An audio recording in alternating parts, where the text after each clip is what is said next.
Welcome. आज की इस वीडियो में हम देखने वाले हैं कुछ ऐसे लैटिन वर्ड्स जिन्हें हम इंग्लिश लैंग्वेज में फ्रिक्वेंटली यूज करते हैं। तो शुरू करते हैं। सबसे पहले तो ईजी है ना, इसका मतलब होता है फॉर एग्जांपल, है ना। हम लिखते हैं ना ईजी, इसका मतलब होता है फॉर एग्जांपल है। एग्जाम्पली ग्रेशिया इसका फुल फॉर्म होता है, जिसे हम शॉर्ट में ईजी लिखते हैं, for example. Okay, there are 28 states in India, for example Rajasthan, MP etcetera. ये भी एक लैटिन वर्ड होता है ना, जैसे कि आगे देखेंगे हम। आईई एडेस्ट की शॉर्ट फॉर्म होती है आईई, है ना। इसका मतलब होता है हम किसी चीज को एलाबोरेट करने के लिए लिखते हैं ना आईई, यानी कि इन अदर वर्ड्स। हम हिंदी में कहते हैं ना दो शब्दों में, किसी एक चीज को और तरीके से बताना, उसके लिए हम लिखते हैं आईई, दैट इज, है ना। ये एलाबोरेट करने के लिए यूज करते हैं हम। और इन अदर वर्ड्स, है ना, तो इन दोनों के लिए हम आईई कर सकते हैं, जैसे कि only the elected MPs and MLAs take part in the election of President of India, i.e. the President of India is indirectly elected ना, कि हम डायरेक्टली इलेक्ट करते हैं MLAs एंड MPs को, और ये इलेक्ट करते हैं प्रेसिडेंट को। तो हमारे लिए प्रेसिडेंट क्या हो गया, इनडायरेक्टली इलेक्टेड। ओके, क्योंकि हम डायरेक्ट इलेक्ट नहीं करते हैं प्रेसिडेंट को। इसका मतलब इन इटसेल्फ और बाय इटसेल्फ, है ना। एग्जांपल के थ्रू अच्छा समझ में आएगा। बाय इटसेल्फ इंट्रिंसिकली, और इन इटसेल्फ जो मुझे कहते हैं। ओके, the teachers were बरसे but the students did not follow their instructions completely, यानी कि टीचर अपने आप में कोई कमी नहीं थी टीचर में ना, but the students did not follow their instructions completely. अगर उनका रिजल्ट अच्छा नहीं आया तो उन्होंने ही स्टूडेंट्स ने जो है टीचर्स के इंस्ट्रक्शंस कंप्लीटली फॉलो नहीं किए थे ना। तो ये परसे का मतलब होता है इन इट सेल्फ, है ना। टीचर्स वर गुड परसे, है ना, टीचर अपने आप में सही थे, है ना। ये मतलब होता है इसका।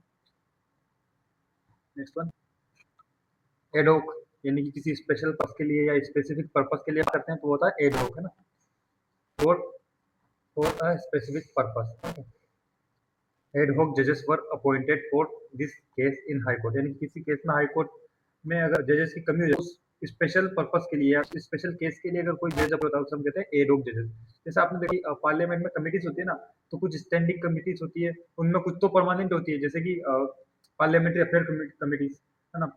लेकिन पार्लियामेंट्री अफेयर कमेटी तो परमानेंट होती है, लेकिन कुछ कमेटी ऐसी होती है जो किसी स्पेशल पर्पस के लिए बनाई जाती है, उन्हें हम कहते हैं एडो कमेटी, है ना। और वो कमेटी केवल तभी तक रहती है जब तक वो स्पेशल पर्पस सर्व ना हो जाए ना। तो उन कमेटीज को हम कहते हैं एडो कमेटी, यानी कि जो स्पेशल पर्पस के लिए बनाई जाती है। तो कुछ भी चीज जो स्पेशल पर्पस के लिए होती है उसे हम कहते हैं एडो। स्टेटस को, प्रेजेंट कंडीशन जो हमारी है ना, प्रेजेंट सिचुएशन हमारी होती है स्टेटस को, एग्जिस्टिंग स्टेट ऑफ अफेयर्स, है ना। एग्जांपल देते हैं, for the time being India and Pakistan maintain the status quo on the matter of पाक ऑक्यूपाइड कश्मीर, यानी कि पाक ऑक्यूपाइड कश्मीर पर अभी तो कंट्रोल पाकिस्तान का है, लेकिन भारत भी क्लेम करता है इसे ना। तो लेकिन अभी भारत कोई एक्शन नहीं लेता है, तो हम कह सकते हैं कि भारत एंड पाकिस्तान दोनों स्टेटस क्वो मेंटेन करते हैं ना। वैसे वर्षा, इसका मतलब होता है opposite to what has been said, है ना। हम कहते हैं ना कि किसी भी चीज के विपरीत, या हिंदी में कहते हैं विलोमता, है ना। तो opposite to what has been said, vice versa, है ना। The other way around, okay, the other way around, इसका मतलब सेम ही होता है। जैसे all natural numbers are real number, all natural numbers are real numbers but not vice versa, यानी कि all natural numbers are real number but not all real numbers are natural numbers, है ना। तो उसकी जगह हमने क्या लिख दिया, vice versa. Okay, alma mater, ये होता है कोई भी फॉर्मल कॉलेज या इंस्टीट्यूशन या स्कूल जिसमें हम पढ़ चुके हैं, तो वो हमारे लिए क्या है, अल्मा मैटर, है ना। फॉर्मल स्कूल, यूनिवर्सिटी या कॉलेज भी है। The school you are studying in is my alma mater, है ना। जिस स्कूल में तुम अभी पढ़ रहे हो उसमें मैं भी पढ़ चुका हूँ, है ना। Bona fide, original, okay, real, genuine और ओरिजिनल, है ना। इन गुड फेथ, भी हम कह सकते हैं in good faith. Okay, students are advised to present bona fide documents only, यानी कि स्टूडेंट को एडवाइस किया जाता है केवल बोनाफाइडी डॉक्यूमेंट ही वो प्रेजेंट करें, यानी रियल डॉक्यूमेंट ही वो प्रेजेंट करें।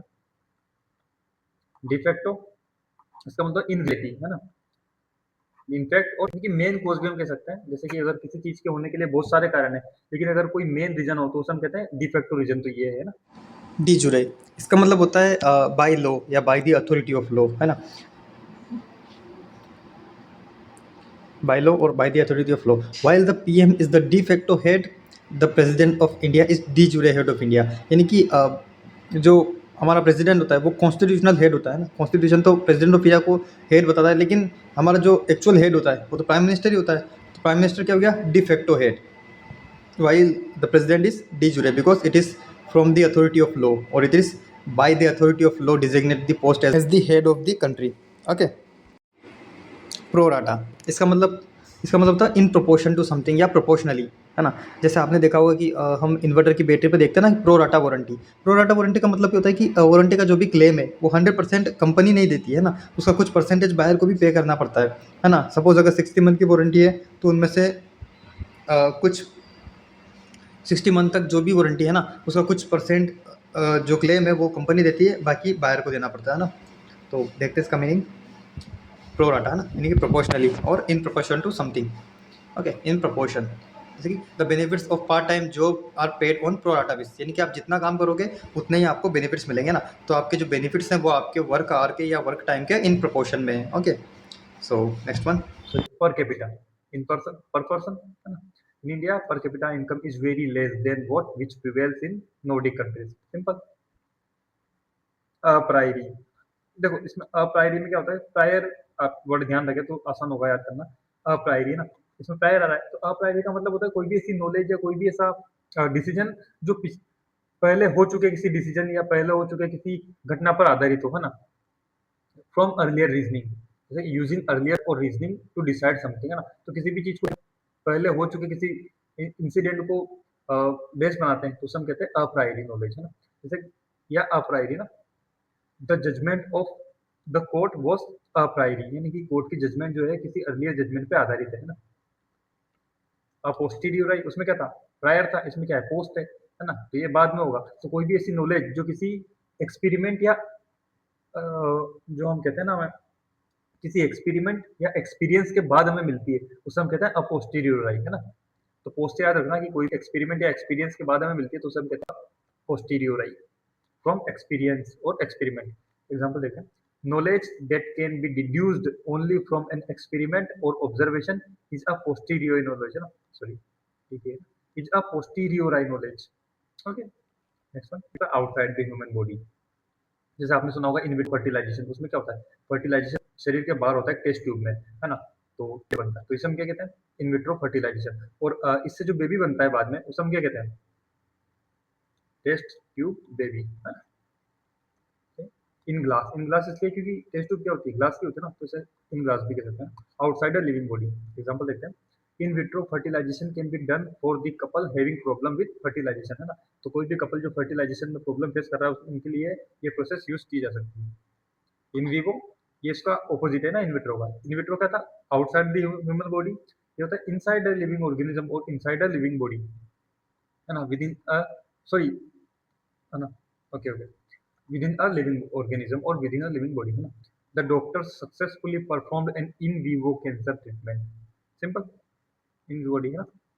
करिकुलम वाइट है, सीवी हम सभी जानते हैं ना, सीवी यूज करते हैं ना हम, जैसे कोई भी ऐसा डॉक्यूमेंट होता है हमारा जो हमारी प्रोफेशनल या हमारी करियर की इन्फॉर्मेशन को कैरी करता है उसे हम क्या कहते हैं, सीवी कहते हैं ना। करिकुलम वाइट है इसकी फुल फॉर्म होती है, इसे में भी कहते हैं आम भाषा में, है ना? Course of life, course of resume. A curriculum vitae is a detailed document that possesses है ना, yes singular ना, that possesses comprehensive information about your academic background or professional experience etc. KVA emptor, है ना? ये ये बहुत ही मतलब प्रचलन में आती है, जैसे कि केवीए टेम्पटर का मतलब होता है कि कोई भी ऐसी वार्निंग जो बायर के लिए होती है, जैसे कि हम कहीं भी दुकान पे जाते हैं वहाँ लिखा होता है ना कि जैसे बिका हुआ मिला है ना, तो या फिर कोई कंडीशन होती है कि बिका हुआ माल केवल 24 आवर्स में वापस हो सकता है या कुछ भी कंडीशन, वो वार्निंग होती है बायर के लिए, है ना? तो आप उसे देखकर ही माल खरीदें, तो इसे हम कहते हैं केवीए टेम्पटर, है ना? लेट द बायर बिवेयर, है ना? ये एक प्रिंसिपल होता है कि लेट द बायर बिवेयर, यानी कि आपकी कंडीशन जो है वो बायर को पता होनी चाहिए। लेट द बायर बिवेयर या वार्निंग, है ना? एग्जांपल देते हैं, सम शॉप्स ऑपरेट्स, है ना, operate sorry, some shops operate on the principle of caveat emptor, है ना? क्योंकि सम शॉप पहले बता देती है कि क्या कंडीशन है हमारी, है ना? तो जो भी उसके बाद बायर परचेज करता है तो उसकी जिम्मेदारी हो जाती है, एटसेट्रा, मतलब इसे बताने की कोई जरूरत नहीं है, and the rest. Okay, democracy have many qualities like fundamental rights, free and fair elections. Democracy में तो बहुत सारी क्वालिटीज होती है ना? Like free and fair election है और इंडिपेंडेंट जुडिशरी है ना? फंडामेंटल राइट्स है, independent judiciary, separation of power है। तो कब तक बताएंगे हम, तो हम क्या लिख देते हैं, एटसेट्रा, यानी कि and the rest. Okay, carpe diem, this the last day of today, carpe diem का होता है सीज द डे, है ना? उस दिन का पूरा फायदा उठाओ, है ना? कार्पे डाइम या सीज द अपॉर्चुनिटी हम कभी स्पेशल पर्पस में यूज कर सकते हैं sir. Every day with dignity and carpe diem. Okay, I hope आपको ये सेशन समझ में आया होगा। तो मिलते हैं अगले सेशन में, तब तक के लिए थैंक यू।